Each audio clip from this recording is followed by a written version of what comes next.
느헤미야 10장 29절에서 32절의 말씀을 우리 한 목소리로 같이 천천히 합독하시겠습니다. 같이 읽겠습니다.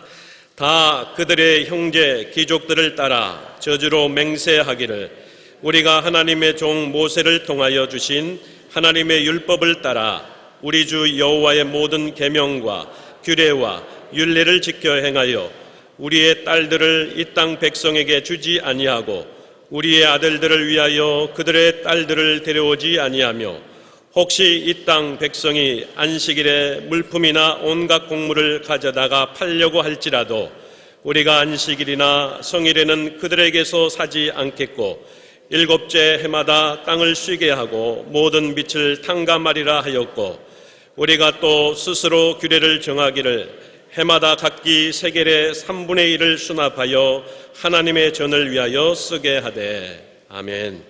이 시간에는 느헤미야 강의 16번째 느헤미야와 에스라라는 제목으로 목사님 나오셔서 귀한 말씀 선포해 주시겠습니다. 하나님께서 오늘 예배와 여러분 예물을 받으시고 하나님의 위로가 넘치시기를 주의 이름으로 기원합니다. 우리 옆에 계신 분하고 인사 나누겠습니다. 소망의 하나님이 소망을 넘치게 해주시기 바랍니다. 뒤에 계신 분, 옆에 계신 분.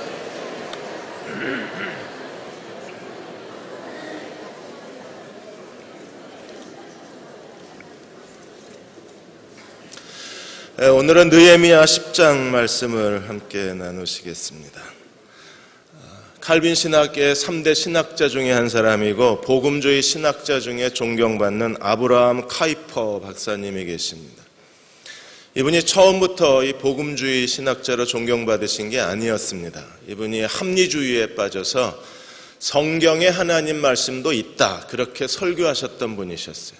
매주일 성경은 신화라고 얘기하시고 성경에서 도덕적인 면만 설교를 하셨습니다. 그 교회 나이 드신 한 교우께서 이 아브라함 카이퍼 목사님에게 찾아가셔서 십자가를 좀 설교해 달라고 요청을 했어요. 대답만 하고 여전히 자기 신학을 설교를 했습니다. 매주 이 노인이 찾아가셔서 십자가 설교를 듣고 싶다. 우리에게 십자가를 설교해 달라. 끈질긴 그 노인 나이 드신 분의 권유에 아브라함 카이퍼 목사님이 도대체 십자가 설교가 뭔데 십자가를 설교해 달라고 그러나. 그래서 십자가를 연구하기 시작을 했어요. 하나님 말씀을 펴고 성경을 연구하고 복음을 연구하다가 그가 마침내 예수 그리스도의 십자가 앞에 무릎을 꿇게 됩니다. 그리고 회심을 경험해요. 그리고 자기의 과거의 신학을 다 버리고 그런 하나님의 말씀으로 돌아와서 다시 하나님 말씀과 복음적인 신학을 사람들에게 가르치는, 그래서 존경받는 신학자 중에 한 사람이 됩니다. 프로그램이 사람을 바꾸는 거 아닙니다. 교회 시설이 뛰어나도 거기서 사람이 달라지는 게 아니에요. 종교적 행위를 강요한다고 해서 사람이 변화되는 게 아닙니다. 언제 사람이 바뀌어집니까? 예수 그리스도의 십자가 앞에 무릎을 꿇을 때, 하나님 말씀에 부딪힐 때, 말씀의 능력에 사로잡힐 때 사람이 변화되기를 시작하는 거예요. 느헤미야는 이걸 너무나 잘 알았습니다. 그래서 수룹바벨과 느헤미야는 무너진 예루살렘 성전을 재건하고 예루살렘 성벽을 재건해서 하나님의 성전의 재건축이 완벽하게 성공적으로 끝났습니다. 건물은 세워졌습니다. 그러나 이 건물이 사람들에게 영적 부흥을 가져다 줄 수 있는 건 아니에요. 느헤미야는 하나님의 성벽과 그리고 성전이 재건축이 됐지만, 그러나 거기서 온전한 제사가 드려지고 하나님 앞에 하나님이 기뻐하시는 절기를 지키려면 그리스도인들의 그 유대인들의 삶이 변화되어야 된다는 걸 알았습니다. 그래서 누구를 데려오나요? 느헤미야의 해결책은 누구였습니까? 에스라였었어요. 에스라가 레위인과 함께 와서 하나님 말씀을 펴고 율법을 강론하기를 시작을 했습니다. 율법을 강론하면서 그들은 7월에 놀라운 하나님의 은혜를 체험하기 시작합니다. 7월 1일 날 나팔절이 선언이 되고 7월 15일 날 그들은 초막절을 7일 동안 지키고 제8일째 되는 날 거룩한 송회로 모였어요. 매일 하나님 말씀을 낭독했습니다. 그리고 7월 24일 날 이스라엘은 또다시 하나님 앞에 모였습니다. 그리고 그들은 레위인과 더불어 이스라엘이 왜 이런 비극적인 역사, 이 부끄러운 수치스러운 역사에 그들이 왜 망하게 되었는지 역사적으로 살펴보기를 시작했어요. 하나님의 창조로부터 시작해서 족장시대, 그리고 가나안 출애굽시대, 가나안 정복시대, 그리고 열왕의 시대를 그들이 시대마다 분석해가면서 마침내 그들이 어떤 동일한 죄를 지었다는 사실을 깨닫습니다. 그리고 그들이 그 죄에 빠져서 이렇게 하나님이 축복으로 주신 땅에서 종살이를 하는 자신들의 부끄러운 역사를 쳐다보기 시작을 했습니다. 원인이 어디 있는가를 찾아내야 죄악을 끌어내고 그 죄악을 다 분석하고 죄악을 다 파헤쳐 놓고 원인이 어디 있는가를 찾아냈습니다. 그리고 그들은 하나님의 언약 앞에 서게 되는 거예요. 사람의 힘으로 되는 게 아닙니다. 교회가 여러 가지 프로그램과 새로운 프로그램을 도입하고 또 새로운 어떤 행사를 한다고 사람이 변화되는 건 아니에요. 사람을 근본적으로 인격적으로 뿌리째 그 사람의 삶을 송두리째 변화시키는 힘은 하나님 말씀에 있습니다. 신학교에서 조직신학을 가르치고 교리를 가르치는 나이 드신 교수님 한 분이 계셨는데요. 이분이 어느 날 예배를 드리다가 울기를 시작을 합니다. 예배가 다 끝났는데도 울음이 멈추질 않습니다. 예배가 끝나고 나서 기다렸다가 목사님이 이 교수님을 찾아가서 무슨 일이 있냐고 물어보았어요. 그러자 교수님이 이렇게 고백을 했습니다. 나는 평생 신학교에서 조직신학과 기독교 교리를 가르치고 무엇보다도 그리스도의 속죄에 대해서 철저하게 가르쳤던 사람입니다. 그런데 내가 오늘 예배를 드리다가 오늘에서야 비로소 예수 그리스도의 십자가 앞에 내가 무릎 꿇었습니다. 오늘에서야 그리스도가 어떻게 나의 죄를 용서하셨는지 내 온 마음으로 내 삶으로 그리스도의 속죄의 은혜를 체험한 건 오늘입니다. 말씀이 우리에게 찾아오고 하나님 말씀이 우리의 그 능력으로 우리를 그리스도의 십자가 앞에 데리고 가서 무릎을 꿇게 해야 변화가 일어나기를 시작을 하는 거예요. 하나님 말씀에 사로잡힌 유다 백성들은 마침내 9장 38절에서 그들은 하나님과 거대한 언약을 맺기를 시작합니다. 견고한 언약을 맺었습니다. 그리고 10장 1절에서 27절까지 유다 공동체의 지도자, 제사장, 레위인들부터 그 하나님의 언약에 서명을 하기를 시작을 해요. 서명을 한 사람들의 이름을 다 기록해 놓았습니다. 10장 1절에 그 임봉한 자는 하가랴의 아들 총독 느헤미야로부터 시작을 해서 스라야, 아샤라 이렇게 해서 27절까지 지도자들의 이름이 다 기록이 돼요. 그리고 28절에 남은 백성들, 제사장, 레위 사람, 문지기, 노래하는 자, 느디딤 사람들까지 다 서명을 했어요. 심지어 어떤 사람까지 서명을 했습니까? 이방 사람과 절교하고 하나님의 율법을 준행하는 모든 자, 이방인이었다가 유대교로 돌아온 사람들, 귀환한 사람들까지 다 서명을 했어요. 돌아온 사람들만 서명한 게 아닙니다. 그들의 아내와 자녀들까지도 서명을 했어요. 지도자로부터 일반 사람에 이르기까지, 어른으로부터 아이에 이르기까지 빈부의 차이를 물러나고 모든 유다 백성들이 하나님 앞에 견고한 언약을 세우고 그들이 하나님 앞에 언약에 서명을 했습니다. 그 언약의 내용이 무엇인가요? 29절 하반절에 보시면 하나님의 종 모세를 통하여 주신 여호와의 율법을 따라 우리 주 여호와의 모든 계명과 규례와 율례를 지켜 우리가 순종하리이다. 죄가 어디서부터 온 줄을 알고 그들은 하나님의 율법을 불순종했기 때문에 지금 이렇게 예루살렘이 파괴되고 유다 공동체는 하나님이 언약의 땅으로 주신 적과 끓이는 축복의 땅에서 종살이를 하고 자기들이 이렇게 실패한 자로서 부끄럽게 살아야 되는 모든 이유가 하나님께 불순종했다는 사실을 알고 이제는 순종하겠다고 언약을 맺는 거예요. 우리가 이렇게 될 수 있으면 얼마나 좋겠습니까? 지금 한국교회에 부끄러운 눈으로 쳐다보면서 한국교회 일어나기를 소망하는 일이 무엇인가요? 우리의 죄악이 무엇인가를 알고 그 죄에서 떠나서 하나님의 언약으로 돌아와 불순종의 자리에서 순종에 나아가길 원하는 게 우리 모두가 기대하는 거 아닌가요? 대흥교회 교우 여러분, 여러분들이 이렇게 함께 예배드리면서 우리가 궁극적으로 기대하는 게 무엇입니까? 불순종의 자리에서 벗어나서 순종의 자리로 나아가는 거 아닌가요? 누가 우리를 그렇게 만들어 줄 수 있습니까? 교회가 아무리 시설을 꾸미고 좋은 목사를 데려오고 교회에 여러 가지 유행하는 새로운 프로그램을 도입해서 그 프로그램을 우리가 한다고 해도 과연 우리 삶이 변화될 수 있을까요? 우리 모두가 다 하나님의 말씀의 능력을 체험하고 복음의 능력으로 그리스도의 십자가 앞에 무릎 꿇어야만 진정한 변화는 일어나는 거예요. 헤르만 헤세가 데미안에서 이런 말을 했습니다. 새는 알에서 깨어나와야, 알을 부시고 나와야만 새가 되는 거예요. 이 알을 부시고 나오지 않으면 그 안에서 그냥 썩는 겁니다. 마찬가지로 우리가 지금 이 자리에서 오늘의 나의 지금의 이 불순종의 삶을 파괴하고 뛰쳐나오지 않으면 순종의 삶을 살아갈 수가 없는 거예요. 씨앗이 그 두꺼운 껍질을 깨고 그 껍질을 어떻게든지 깨고 그 껍질을 깨고 나와야만 거기서 새로운 생명이 시작되는 것처럼 지금의 우리의 완악함, 지금의 우리의 이 불순종, 하나님에 대한 미적지근함, 하나님에 대한 나태함, 이 껍질을 깨고 나오지 않으면 새로운 하나님의 부흥과 새로운 도전과 영적 각성과 하나님의 은혜의 삶은 시작되지 않는 거예요. 누가 이걸 깨고 나올 수 있어요? 하나님 말씀에 사로잡힌 사람들만이 깨고 나올 수 있는 거예요. 이스라엘이 에스라로 말미암아 하나님의 말씀을 낭독하고 그리고 7월의 절기를 지켜가면서 그들이 하나님 앞에 회개하고 언약 앞에 섰을 때 하나님 말씀이 그들에게 어떤 일을 했는가를 보십시오.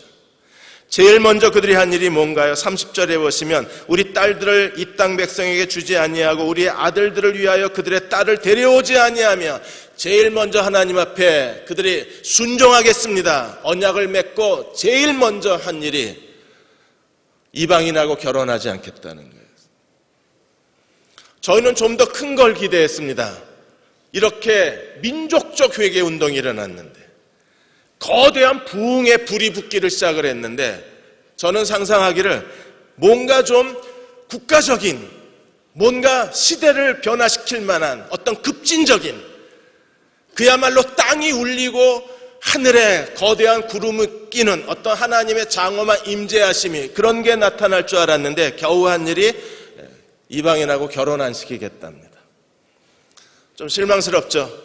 기껏 언약을 맺고 순종하겠다고 눈물로 하나님 앞에 그 언약서에 서명을 쫙 하고 나선 제일 먼저 한 게 우리 아들, 딸들을 이방인하고 결혼시키지 않겠습니다. 맥 빠지는 기분입니다. 그런가요? 아닙니다. 왜 제일 먼저 이방인에게 아들, 딸들을 주지 않겠다고 했나요?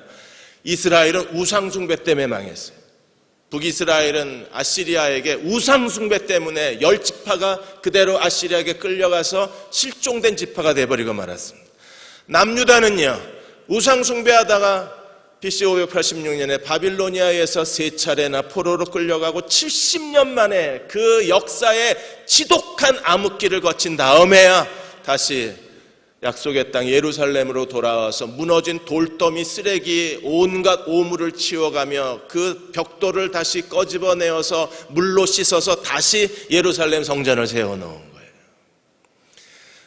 자기들이 무엇 때문에 망한 걸 아는 겁니다. 우상숭배 때문에 망한 거예요. 여러분, 이 우상숭배가 어디서 들어왔어요? 이방인과의 결혼에서 들어온 거예요. 자폰에서 들어왔습니다. 그래서 하나님이 모세를 통해서 여호수아를 통해서 율법하게 엄격하게 금지한 게 뭡니까? 이방인하고 결혼하지 말라고요. 솔로몬이 왜 우상 숭배하다가 망했습니까? 이방 여자들을 아내로 삼았기 때문에. 그러므로 어디서 우상 숭배의 죄가 들어오는가를 알고 이 우상 숭배의 죄가 들어오는 출입문을 막아버린 게 그게 첫 번째 유다 백성이 하나님 앞에 순종하고 한 개혁의 일이었었어요. 많은 의사들이 지금 바이러스가 유행이 되면 이 바이러스 질병에 걸리지 않게 하기 위해서 의사들이 가장 강조하는 게 뭡니까? 손부터 씻으랍니다. 하루 7번 손을 씻으래요. 왜요? 손을 통해서 바이러스가 전염이 되기 때문에. 그러니까 바이러스가 어디서 전염되는가를 알고 차단하는 거잖아요. 우상숭배 바이러스가 어디서 들어오는가를 알고 제일 먼저 거기부터 차단하는 겁니다. 그게 이방인과의 결혼이었어요. 사랑하는 여러분, 지금 우리가 이렇게 영적으로 미지근하고 나태하고 그리고 하나님 앞에 형식적 신앙으로 남고 기쁨도 없고 능력도 없고 하나님 앞에 온전히 헌신하지 못하게 만드는 우리의 이 무기력한 신앙의 원인이 어디 있는가를 알고 그 문을 닫아 놓아야 돼요. 지금 우리가 하나님 앞에 이렇게 사는 가장 큰 이유는 어디에 있을까요? 잔 오토보그 목사님은 그것이 타성에 있다 그랬습니다. 교육심리학에서 인지학을 연구하는 사람들이 사람이 한번 타성에 빠지면 정말 무능한 사람이 된대요. 그럼 타성이라는 게 뭡니까? 처음에 뭔가 새로운 걸 만나면 다 우리는 그 신기해서 와 하고 감탄하고 흥분하고 기뻐합니다. 그런데 시간이 오래 지나면 익숙해지는 거예요. 이 익숙해져서 더 이상 아무것도 느끼지 못하는 상태를 타성에 젖었다 그래요. 신앙생활에서 가장 무서운 것이 영적 타락보다 무서운 게 영적 타성이라고 했습니다.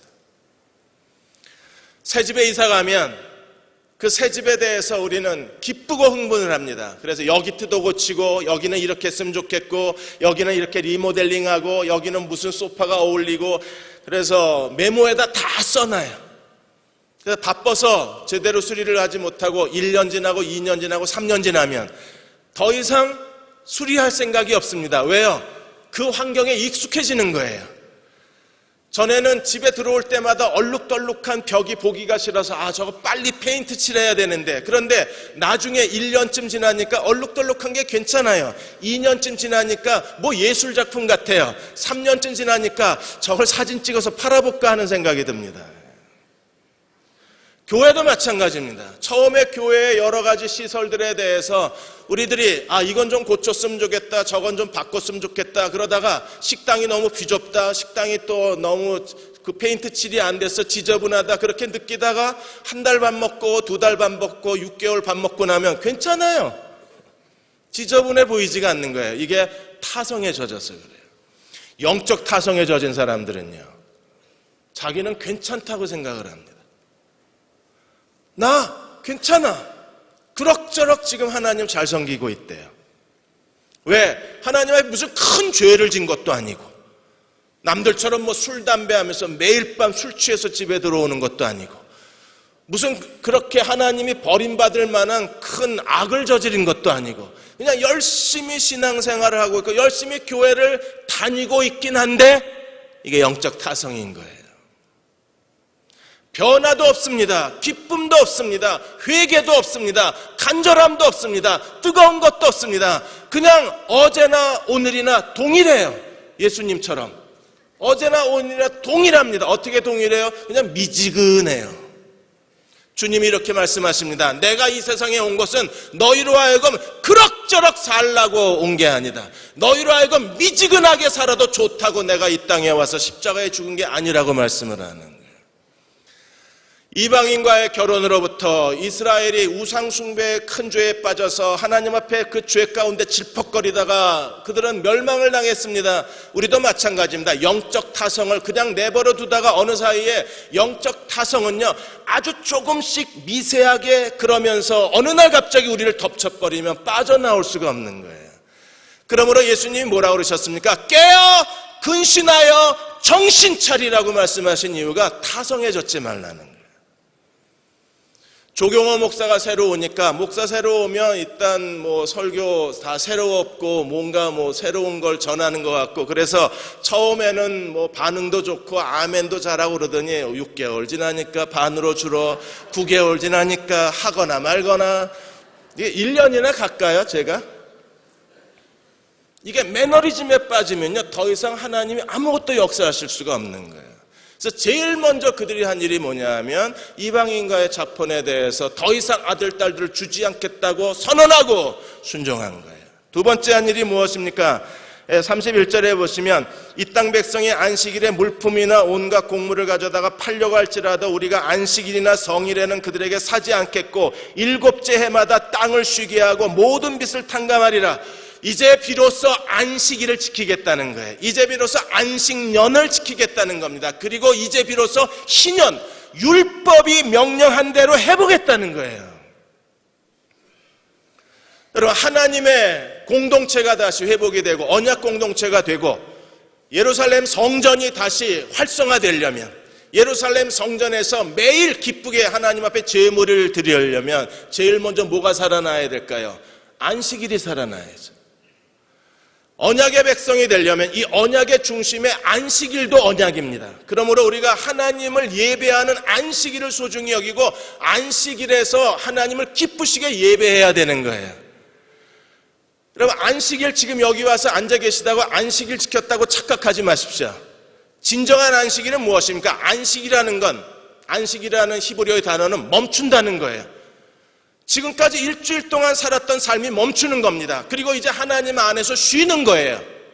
그리고 하나님께 자기 삶을 의탁하는 겁니다. 이게 안식이에요. 쉼이 없고 하나님께 대한 의탁이 없으면 안식일이 아닌 거예요. 어떤 사람에게 하나님이 주시는 안식의 쉼이 넘칠까요? 안식이 넘치는 사람들은 어떤 사람입니까? 예배를 통하여 기쁨을 얻고 예배를 통하여 즐거움을 얻는 사람들, 예배의 능력을 손에 만지는 사람들, 예배를 통하여 하나님의 얼굴을 배운 사람들, 예배에 대한 간절함과 예배에 대한 흥분과 예배에 대한 떨림과 예배를 통하여 기쁨이 흘러넘치는 사람들의 영혼에 쉼이 있어요. 안식년을 지킵니다. 땅을 쉬게 할 뿐 아니라 가난한 사람들에게 그들이 그 땅의 안식년 동안에 거두어 드리는 것을 먹게 하는 가난한 자에 대한 제도적 장치가 안식년입니다. 신년은요, 그야말로 이스라엘 땅에 가난한 자가 없게 만드는 게 신년의 제도예요. 50년마다 땅을 제주인에게 돌려줘야 합니다. 여호수아 때 하나님이 각 지파와 각 가문과 각 그 가정에 하나님께서 기업의 땅을 나누어 주셨는데, 살다 보면 빚질 때가 있잖아요. 땅을 팔아야 될 때가 있잖아요. 그리고 땅을 담보로 해서 대출을 받아야 될 때가 있잖아요.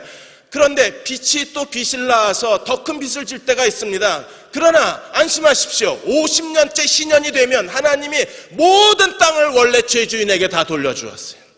완전한 이스라엘 사회의 리셋을 시키는 겁니다. 모두가 다 똑같이 다시 출발하는 거예요. 가난의 대물림이 있을 수 있을까요? 없어요.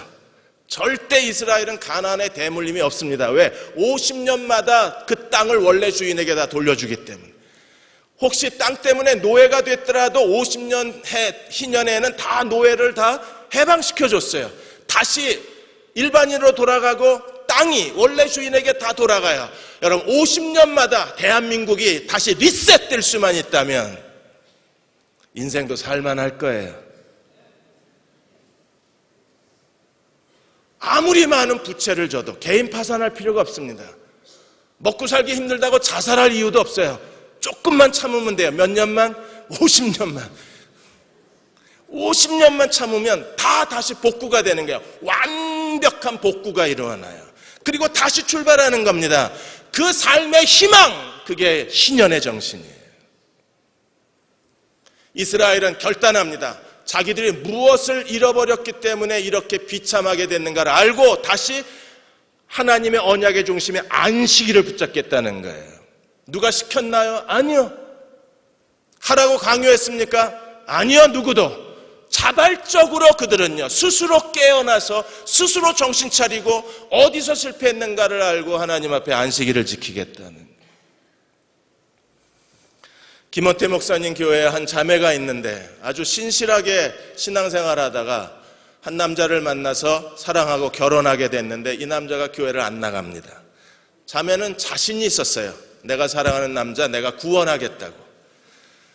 그랬는데 남편은 어떻게 교회를 데리고 나올 수 있을 것 같은데 이 시어머니가 난공불락입니다. 시어머니하고 어떻게 해볼 수가 없는 거예요. 결국에 시어머니한테 져서 교회 나가는 걸 중단을 했습니다.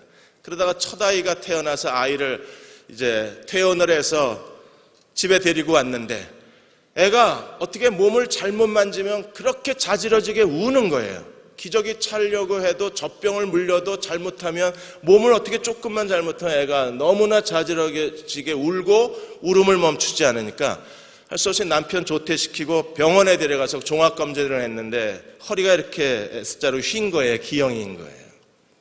그래서 의사가 얘 계속 깁스를 해줘야 되고 애가 클 때마다 깁스를 바꿔줘야 된대요. 그렇지 않으면 생존 가능성이 없대요. 거기서 아내가 주저앉아요. 자기 때문에 애가 그렇게 태어난 것 같은 거예요. 그래서 애가 올 때마다 엄마가 계속 따라서 우는 거예요. 이 어떻게 해야 될지를 모르겠는 거예요. 그러던 어느 날 새벽에 눈을 떴는데 갑자기 교회 가고 싶은 생각이 드는 거예요. 남편도 자고 있겠다. 시어머님도 자고 계시겠다. 지금이야말로. 그리고 가까운 동네 앞 교회 가서 새벽 기도에 뒷자리에 앉아서 얼마나 울었는지 모릅니다. 한참 울다 보니까 남편 출근시켜야 될 시간이니까 서둘러 와서 출근을 시키고 다시 애를 쳐다보는데 또 눈물이 터진 거예요. 애를 끌어안고 얼마나 울었는지 모릅니다. 근데 애를 그렇게 끌어안고 우는데 애가 안 우는 거예요. 그렇게 안으면 울어야 되는데 애가 안 울어요. 그래서 기저귀 다시 갈 때 애가 울었으니까 기저귀를 가려고 이렇게 다리를 들었는데도 애가 안 울어요. 그래서 남편한테 전화를 해서 빨리 오라 그러고 남편 조퇴시키고 애를 데리고 병원에 갔는데 허리가 양쪽이 휘었는데 한쪽이 똑바르게 된 거예요. 그야말로 기적이 일어난 겁니다. 의사가 어떻게 했냐?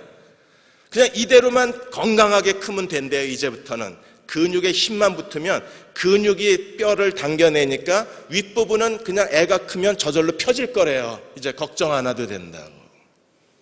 그러자 아내가 비로소 남편한테 얘기합니다.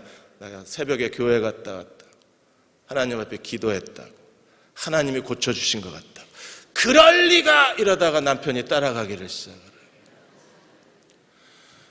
여러분, 예배의 기쁨을 잃어버리면 삶의 기쁨 다 빼앗기는 거예요.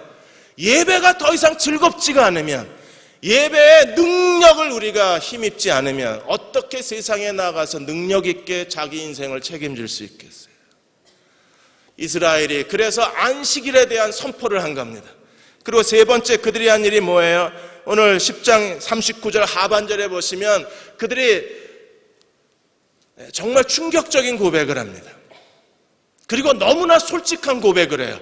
야, 어떻게 이런 고백을 할 수 있을까 생각이 들 정도로 그들이 이렇게 고백합니다. 39절 맨 마지막 절에 보시면 우리가 우리 하나님의 전을 버려두지 아니할 것이라. 이제 하나님의 전을 함부로 대하지 않겠습니다. 아무렇게나 대하지 않겠습니다. 하나님의 전에 대해서 우리가 해야 할 의무를 다하겠습니다. 여러분, 하나님의 전에 대해서 의무를 다하겠다는 것은요, 하나님이 우리에게 바치라고 말씀하신 걸 다 바치겠다는 헌신의 결단이에요. 지금까지 이스라엘 백성이 하나님의 전에 바치라는 걸 바치지 않았기 때문에 그로 인해서 제물을 드릴 수도 없고 레위인들이 계속해서 하나님의 성소에서 봉사할 수도 없고 그래서 하나씩 둘씩 다 빠져나간 거거든요. 그로 인하여 하나님의 성전이 황폐해지고 제사는 그치고 제물은 사라지고 결국 예루살렘 성전은 무너지고 이스라엘은 하나님의 언약의 백성이 되지 못하고 그렇게 흩어진 나그네가 되어서 이스라엘 역사 가운데 세계 지배국 가운데에서 부끄러운 일을 당할 수밖에 없었던 거예요. 그런데 이제 결단이 일어났습니다. 그들이 뭐라고 고백하고 있습니까? 하나님의 전을 내버려 두지 않겠다는 겁니다. 이제 하나님께 바칠 것을 우리가 바치겠다고 선언을 해요. 이제서야 그들이 하나님 말씀대로 순종하는 겁니다. 사랑하는 여러분, 우리도 언젠가 우리 인생의 한순간에 이런 결단과 변화가 있었으면 합니다. 이제 하나님 말씀대로 우리가 순종하겠습니다. 이제 말씀이 우리에게 어떤 것을 명령하시든지 간에 내가 그것 때문에 어떤 희생이 있고 어떤 대가를 치른다고 할지라도 내가 하나님 말씀대로 순종하겠습니다. 그 사람들을 통해서 하나님의 영광이 드러나는 거 아니에요.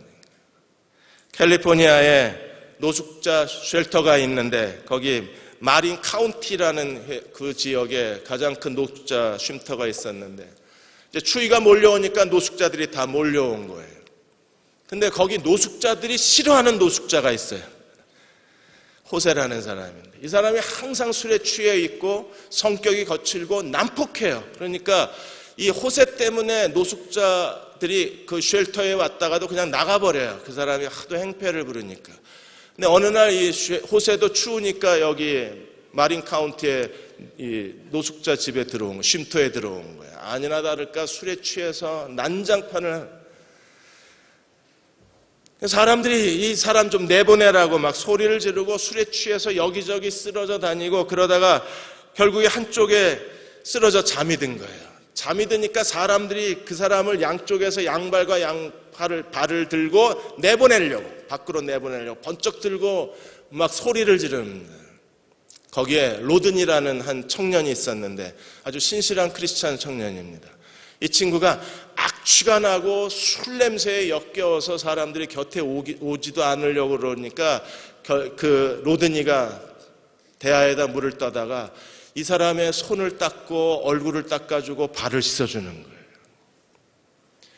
한 사람이 그 사람의 몸을 닦아주기 시작하니까 그걸 번쩍 들어서 밖으로 내 동댕이 치려고 씩씩거리던 사람들이 잠잠해지기 시작했습니다.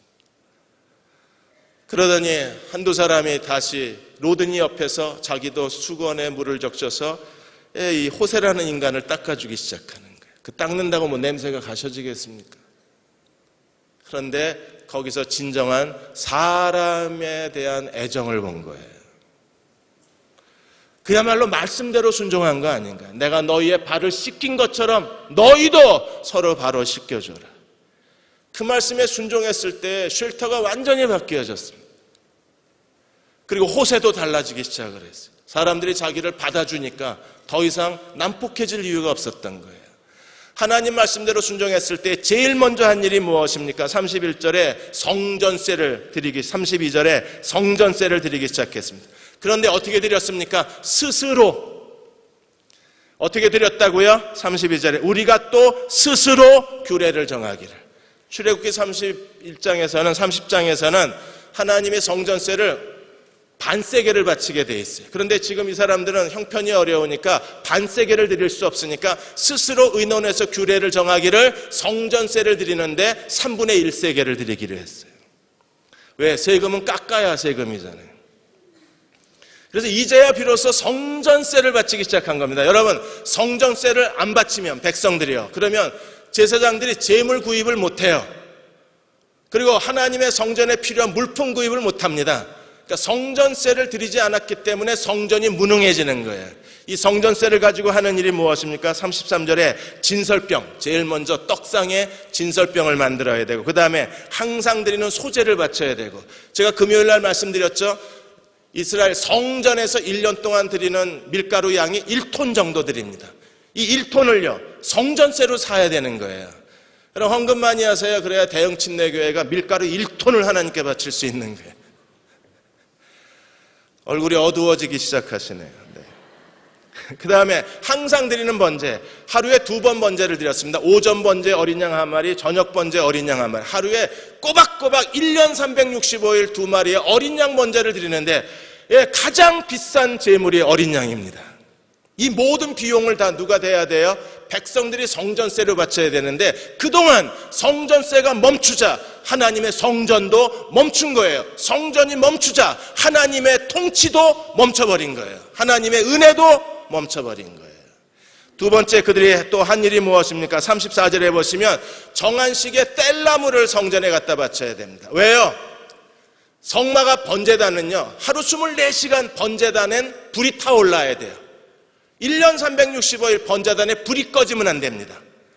그러면 제사장하고 레위 사람들이 하루 종일 나가서 뗄나무를 가져다 해도 여러분 어떻게 번제단에 1년 360일 하루 24시간 불을 때울 수 있어요? 어떻게 했습니까? 하나님이 이스라엘 백성이 각 지파와 종족과 가문과 집안을 따라서 산에 올라가서 뗄나무를 하다가 하나님의 성전에 바치게 돼 있어요. 이제는요 성전세만 드려도 참 잘했어요. 별 5개 줄판인데 이스라엘 백성 지금 어떻게 하고 있습니까? 시키지도 않았는데 하나님의 율법에 기록된 대로 뗄나무를 성전에 갖다 바친.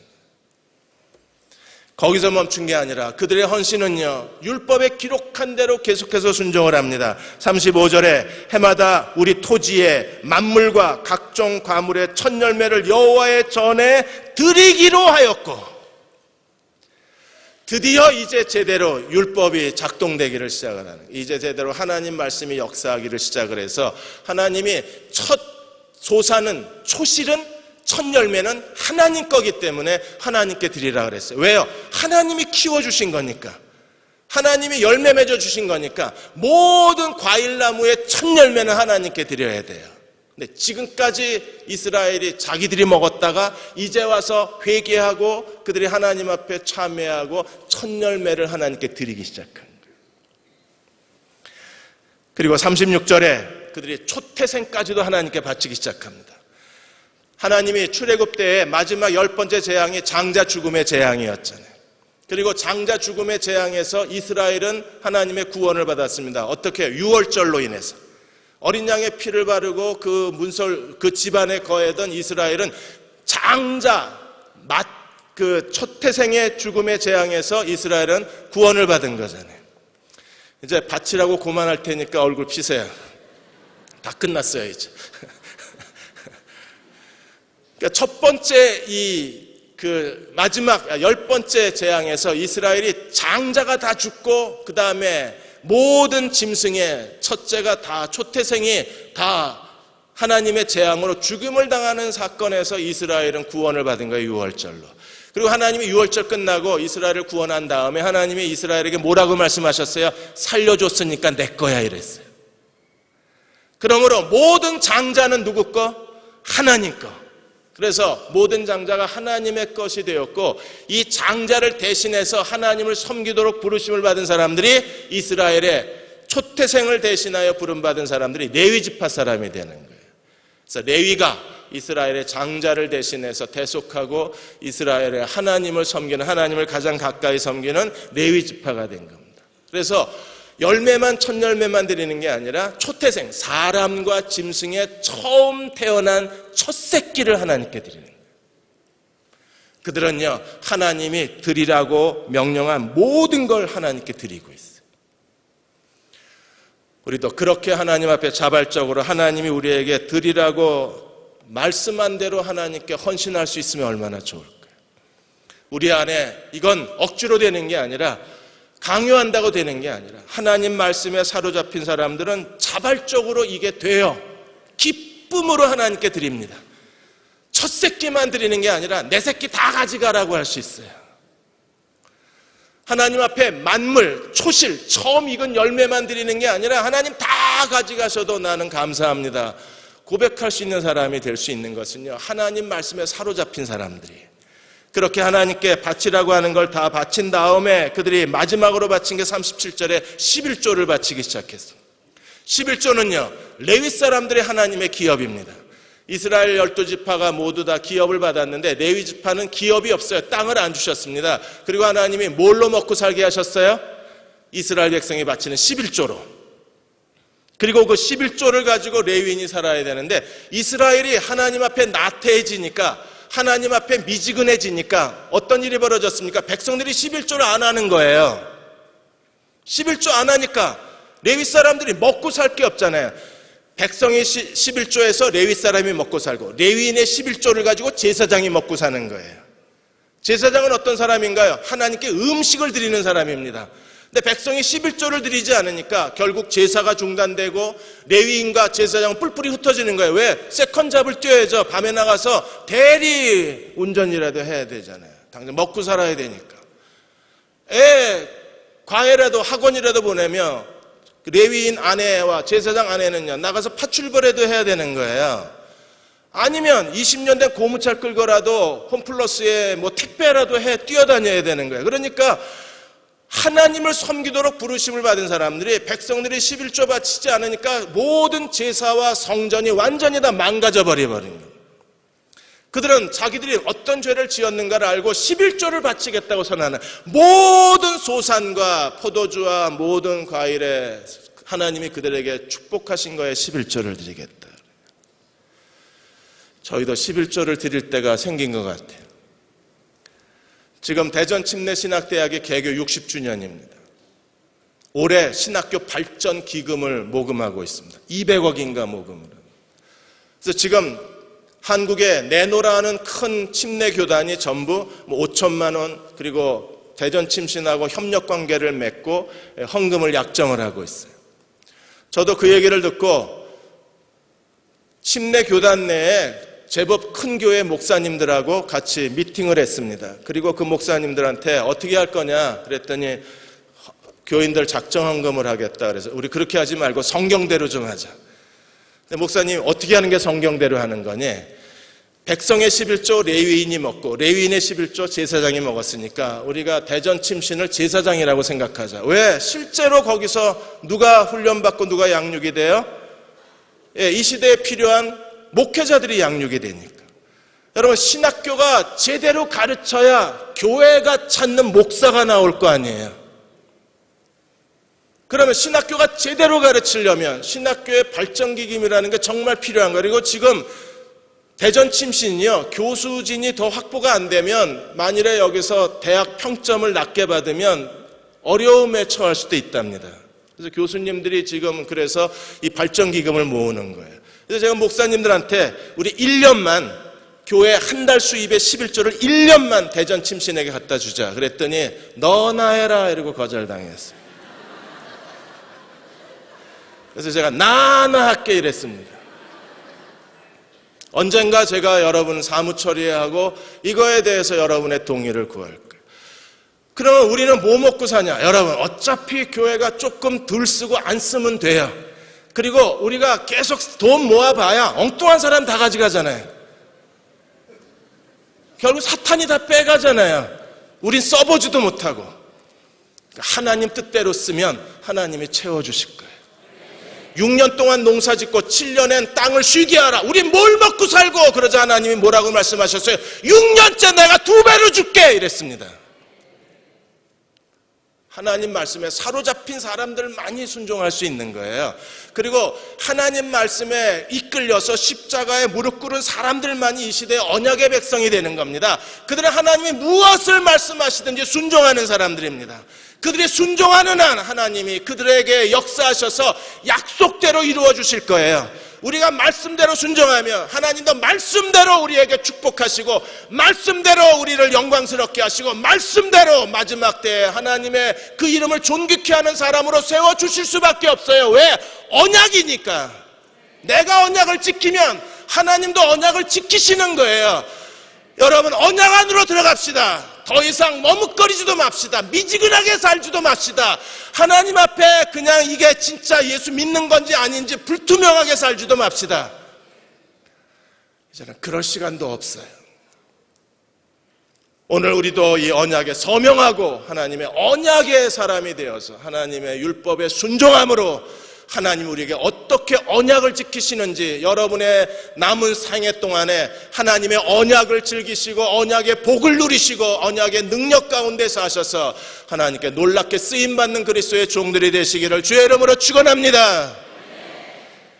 주님 인도하심 따라, 주님 인도하심을 따라 어디든지 주를 따라 주와 같이 가려네.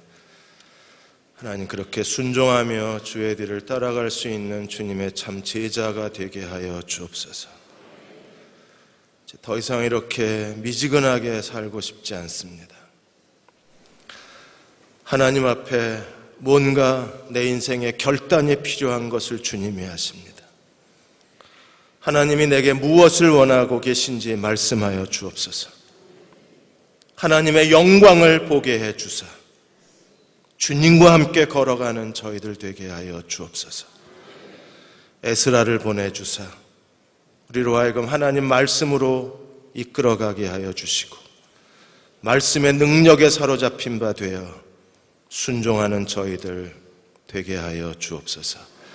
지금은 우리를 죄에서 구원하신 우리 주 예수 그리스도의 은혜와 하나님 아버지의 무한하신 사랑하심과 성령의 인도하시고 위로하시며 도우시는 은혜가 오늘 함께 주일 예배 드리고 돌아가는 사랑하는 모든 교우와 가정과 자녀들과 기도하여 구하는 모든 일들과 이 민족과 이 땅의 모든 교회 위에 아직도 남아있는 10명의 실종자들을 애타게 기다리고 있는 세월호 가족들 위에 지금부터 영원히 함께 하시기를 간절히 축원하옵나이다.